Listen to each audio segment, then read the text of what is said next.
Hello YouTubers.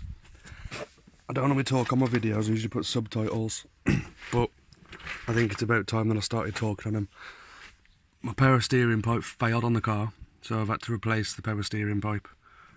It's a nightmare. I'll go through and show you what's what and what I did, and show you where you need to go and what size bolts and stuff have got to come out. But yeah, it's not a good job. I'll run you through it. You have to remove the wheel from the driver's side front, and you also have to remove the inner arch. And to remove the inner arch, there's 3 torque screws. One there, and one down the bottom.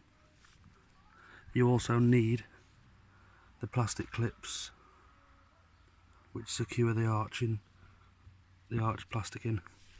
As I've broken all mine, I didn't order any, so I'd suggest that you order some before you do the job.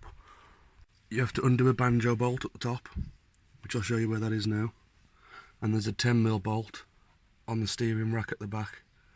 And then you have to try and wiggle it out through this wheel well. It can be done, but it's very, very awkward. It took me probably half an hour of messing about. The banjo bolt at the top is there. That one. There's a little washer under it which needs to go back in.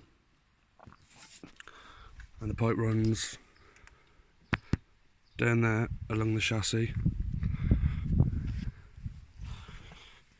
It runs under the drive shaft and around the back of the rack. Under the car now, this is where it attaches to the rack. As you can see, it's tight. I can hardly get it on the video, but the 10mm bolt that you need to get out is located right there by my finger. If I can get it to focus. It's a 10mm bolt right there. There's 2 pipes and there's like a flat plate which holds them both in. There's 2 rubber seals on it, which I didn't realise at the time, and that's the reason why you can see oil everywhere. I've refitted it and it leaked everywhere, so I've had to pull it back off and put new seals in. But yeah, that's a 10mm bolt right there. You pull that out. This pipe stays on the car, and this pipe on that other side is the one that comes out. Yeah, and it's really, really fiddly to get it out, but it does come out and you can get it in. Just take your time. Refilling it. Fill it here. Pour the power steering fluid in, and then turn your steering at like 45-degree angles from straight, left to right and left to right. And then eventually put it on full lock once you've got enough fluid in there.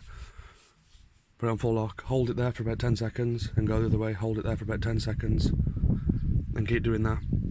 It'll be noisy, you'll hear weird noises and stuff, but eventually it'll stop. And that's it, then it's bled, and just make sure you're topped up to the maximum level inside your power steering fluid reservoir. And that's about it. I'm now going to refit everything and hopefully it's all good. I had to, that bracket's broken on mine, which is the reason what caused the leak, I think. The pipe had dropped down and been rubbing on the chassis. So I've cable tied it there. Now it don't move, it's absolutely solid, so it can't vibrate or bounce about to rub through again. I'll show you the old pipe.